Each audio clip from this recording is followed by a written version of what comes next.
नमस्कार दोस्तों, आप सभी दोस्तों का इस वीडियो में बहुत बहुत हार्दिक स्वागत है। आज की इस वीडियो में मैं आपको बताऊंगा कि आपको फॉर्म नंबर एच जो होता है वो कैसे भरना पड़ता है। फॉर्म नंबर एच कई कंडीशंस में आप भर सकते हो। पीएफ विड्रॉल के समय, पीएफ का जब पैसा निकालते हो उस समय, पीएफ या फिर मतलब जो भी इंटरेस्ट, मतलब जो भी कोई बैंक वगैरह से इंटरेस्ट जब आता है तो वो पैसा निकालने में भी आप ये फॉर्म भर सकते हो।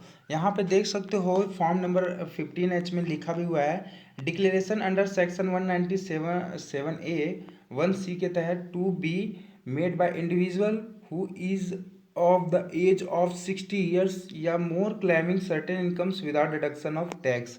मतलब ये फॉर्म भरना क्यों ज़रूरी है ये आपको यहीं पे ऊपर लिख दिया गया है। किसे भरना चाहिए वो भी आपको यहीं पे ऊपर मेंशन कर दिया गया है।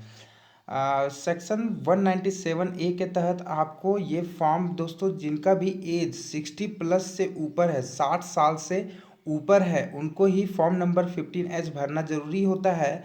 और दोस्तों ये फॉर्म नंबर 15H भरना क्यों ज़रूरी होता है, क्योंकि अगर आप फॉर्म नंबर 15H भर लेते हो तो पीएफ का पैसा निकाल रहे हो या इंश्योरेंस सिक्योरिटीज़ का कोई फंड निकाल रहे हो या फिर कोई अदर, अगर आप मनी इंटरेस्ट वगैरह से रिसीव जो हुआ है, ठीक है, फिर एफडी फिक्स डिपॉजिट से जो इंटरेस्ट रिसीव्ड हुआ है वो पैसा निकाल रहे हो, तो उसमें दोस्तों जैसे कि वो अमाउंट अगर 50,000 या 60,000 इस तरह से अमाउंट है, बड़ा रकम है, तो उस कंडीशन में फॉर्म नंबर 15H भरा जाना चाहिए। क्योंकि अगर आप फॉर्म नंबर उस टाइम 15H नहीं भरते हो तो आपको दोस्तों यहाँ पे देख सकते हो डिडक्शन ऑफ टैक्स, यानी टैक्स के तौर पर आपका 10% के लगभग पैसे काट लिए जाते हैं। जैसे कि अगर form number 15H form fill करके सबमिट नहीं करते हो तो मान लो अगर आपका इनकम 50,000 आपका मतलब इंटरेस्ट बना रहा है, मान लो एग्जाम्पल फॉर 15,000 आपका एग्जाम्पल फॉर पीएफ है, तो आपको 10% उसमें से कट जाएगा, जैसे कि 5,000 रुपये कट जाएगा और आपको 45,000 ही रुपया मिलेगा। लेकिन अगर आप फॉर्म नंबर 15H भर लेते हो तो उस कंडीशन में आपको कोई भी पैसा टैक्स के तहत नहीं कटता है। आपका फुल पैसा, चाहे पीएफ का पैसा हो या सिक्योरिटीज़ इन सिक्योरिटीज़ रिफंड कुछ भी हो, तो वो पैसा पूरी आ जाता है। फॉर्म नंबर 15H बहुत सारे कामों में भरा जाता है, जैसे कि पीएफ विड्रॉल के समय, एफडी इंटरेस्ट मतलब विड्रॉल के समय, सिक्योरिटीज़ फंड के तहत, ठीक है, बहुत सारे ऑप्शंस हैं। तो चलो मैं अभी बताता हूँ कि दोस्तों अगर आपकी एज 60+ नहीं है तो फॉर्म नंबर 15H आपको नहीं भरना है। उसके लिए आपको फॉर्म नंबर 15G भरना है, ठीक है। और चलो मैं बताता हूँ इसको भरना कैसे होता है, कौन सा डिटेल्स कब कब क्या क्या कहाँ लगता है।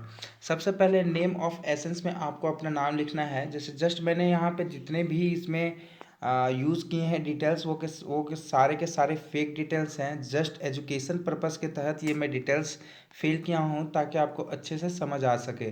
यहाँ पे सबसे पहले डिक्लेरेंट में आपका नाम, यहाँ पे PAN आपका पैन कार्ड का नंबर या Aadhaar card number second number column में, थर्ड नंबर में डेट ऑफ बर्थ। यहाँ तक बिल्कुल अच्छे से समझ आ गया होगा, जो कि सिंपल जानकारी थी।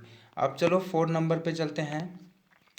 प्रीवियस ईयर्स PY, ठीक है, for which declaration is being made, मतलब कौन सा साल, अभी जो साल चल रहा है, जैसे कि मान लो एग्जांपल फॉर अभी 2022 चल रहा है तो 2022 और 2023 यहाँ पे लिखना है। आपका एड्रेस लिखना है, ब्लॉक नंबर या डोर या फ्लैट नंबर जो भी है वो आपको लिखना है। आप कौन से कॉलोनी वगैरह कौन सा क्षेत्र में रहते हो आपका एरिया लिखना है, जैसे कि example for Anjan Sharma colony में एग्जाम्पल फॉर मैं रहता हूँ तो लिख दिया, ठीक है। रोड का क्या नाम है, तो आम रोड, ठीक है। एरिया क्या है, छोटका आम। टाउन कौन सा है या डिस्ट्रिक्ट आपको भरना है तो मैंने HZ भी लिख दिया। स्टेट क्या है आपका, तो आपको स्टेट जैसे कि दिल्ली है या झारखंड में रहते हैं या बिहार में, वो चीज़ आपको यहाँ पे भर लेना है। Whether assess of tax 14 number form, 14 number column A में, अगर आप टैक्स पेयर हो, टैक्स भरते हो, तो टैक्स का मतलब यहाँ पे यस पे क्लिक कर देना। अगर टैक्स नहीं भरते हो तो नो पे राइट का निशान लगा देना। सॉरी दोस्तों, मैंने यहाँ पे एक छोटी सी गड़बड़ कर दी है, यहाँ पे रॉन्ग का नहीं, इस तरह से राइट का निशान लगाना है आपको, समझ रहे हो।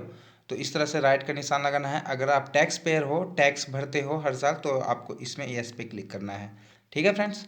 उसके बाद यहाँ पे फॉर्म नंबर बी में, इफ़ अगर आप भरते हो तो पिछले बार आपने कौन से साल टैक्स भरा था, तो आपको वो साल लिख देना है। जैसे कि 2021 से 2022 में मैंने टैक्स भरा था या 2022 से 2023 में भरा था वो, ठीक है।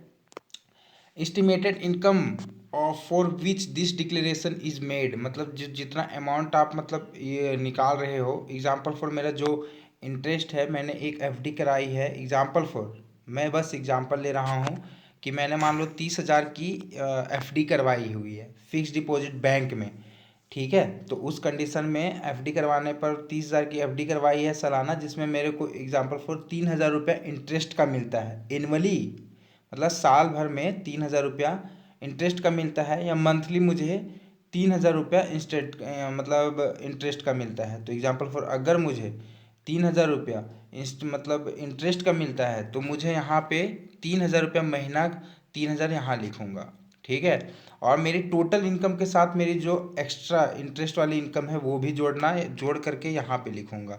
जैसे कि अगर मान लो इंटरेस्ट का पैसा मेरा 3,000 है और मेरी सैलरी 30,000 है, तो 30,000 प्लस 3,000 इक्वल टू 33,000 ऐसे लिखूँगा। अगर आप पीएफ का पैसा निकालने के लिए 15H फॉर्म भर रहे हो, तो आपका पीएफ कितना कटता है वो पीएफ यहाँ पे लिखना है, और आपकी मंथली इनकम कितनी होती है इन हैंड, ठीक है, वो जोड़ करके और पीएफ का पैसा जोड़ करके यहाँ पे आपको लिखना है, और कितना निकालना चाहते हो जैसे कि तो उस इस तरह से आपको लिखना होगा। बेसिकली आप ये समझ लो और यही लिखना है।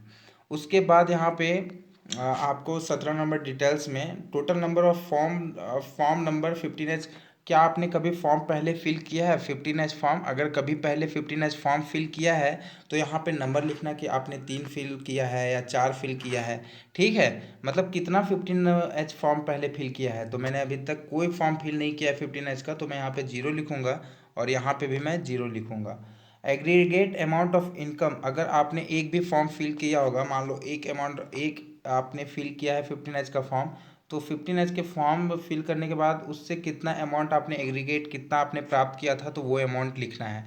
मान लो मैंने एक फॉर्म पहले 15H का फिल कर लिया है और बिना टैक्स कटे मेरे को यहाँ पे 15,000 रुपीज़ जो है वो आया था, तो मैं यहाँ लिख दूंगा 15,000 रुपीज़, ठीक है। ऐसे जैसे कि मान लो मैंने अभी तक अभी 15H का फॉर्म कभी फिल ही नहीं किया है, तो मैं यहाँ पे भी लिखूंगा 0 और यहाँ पे भी लिखूंगा 0, ठीक है दोस्तों। तो इस तरह से आपको यहाँ पे भरना है। उसके बाद यहाँ पे लास्ट में सीरियल नंबर में यहाँ पे आपको नंबर 1 लिखना है। यहाँ पे देख सकते हो, यहाँ पे 1 नंबर लिखूंगा। उसके बाद यहाँ पे आपको आइडेंटिफिकेशन नंबर ऑफ रिलेवेंट या इन्वेस्ट अकाउंट, मान लो जैसे कि एग्जांपल फॉर मैं एफडी का एग्जांपल ले रहा हूँ जस्ट मैं, ठीक है। पीएफ का पैसा भी अगर आप निकाल रहे हो तो यहाँ पे आपको यूएन नंबर लिखना है। नेचर ऑफ इनकम में यहाँ पे आपको लिखना है, नेचर ऑफ इनकम में ईपीएफ विड्रॉल, ठीक है, आपको इस तरह से लिखना होगा ईपीएफ विड्रॉल, ठीक है। ईपीएफ लिख करके यहाँ पे लिखना होगा विड्रॉल, ठीक है। लेकिन ठीक है, तो इस तरह से आपको नेचर ऑफ इनकम में यहाँ पे ईपीएफ विड्रॉल लिखना है। और ईपीएफ अंडर मतलब देखो जैसे कि section under which tax is deductible, मतलब कौन से सेक्शन के तहत ईपीएफ विड्रॉल आता है, ठीक है। तो देख सकते हो दोस्तों, ईपीएफ का मतलब जो सेक्शन के तहत आता है वो 190A के तहत आता है।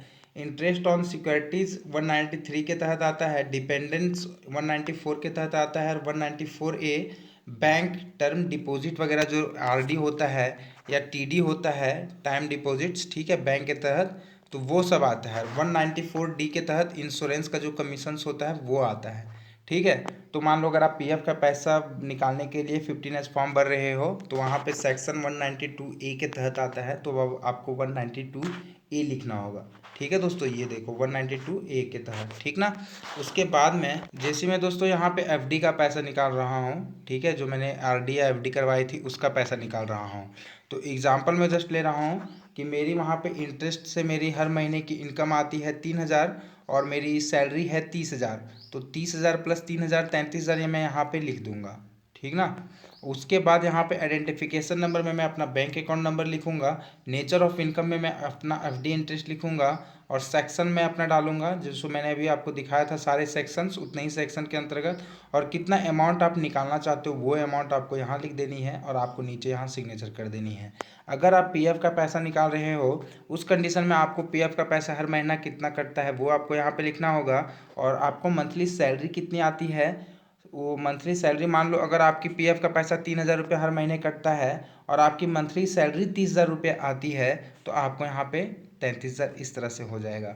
और उस कंडीशन में अगर आप पीएफ का पैसा निकाल रहे हो तो यहाँ पे आपको यूएएन नंबर जो होता है पीएफ में यूएएन नंबर जो होता है वो आपको यहाँ लिखना होगा। नेचर ऑफ इनकम में यहाँ आपको लिखना होगा ईपीएफ विड्रॉल। सेक्शन यहाँ पे 192A डालना होगा, और कितना अमाउंट आप निकलना चाहते हो अमाउंट ऑफ इनकम, तो वो आपको यहाँ पे डालना होगा और यहाँ पे आपको सिग्नेचर करना होगा।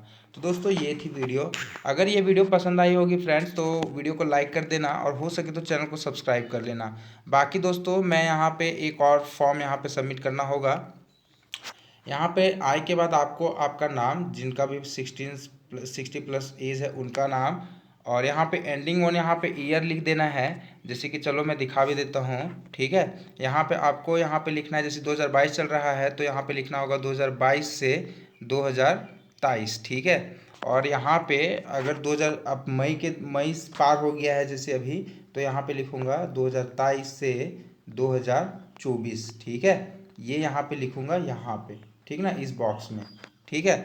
आपको फिर उसके बाद आपको प्लेस डाल देना है, यहाँ पे कौन से प्लेस से भर रहे हो, और डेट, और आपका सिग्नेचर फिर से एक बार। उसके बाद जो फॉर्म नंबर पार्ट 2 होता है वो आपको खाली छोड़ करके वहीं पे सबमिट कर देना होता है। ये ऑफिशियल वर्क होता है, इसको आपको भरने की ज़रूरत नहीं होती है। तो दोस्तों ये थी पूरी की पूरी स्टेप बाय स्टेप सारे डिटेल्स। अगर ये वीडियो पसंद आई हो वीडियो को लाइक कर देना, और चैनल पर नए होंगे तो आपसे रिक्वेस्ट है प्लीज़ चैनल को सब्सक्राइब कर लेना। वीडियो देखने के लिए आपका बहुत बहुत धन्यवाद। थैंक यू दोस्तों, thanks for watching the video. और आपके मन में कोई भी डाउट हो तो आप मुझे नीचे कमेंट कर सकते हैं। वीडियो देखने के लिए आपका बहुत बहुत धन्यवाद। थैंक यू दोस्तों, फिर से आप सभी का वीडियो देखने के लिए थैंक यू।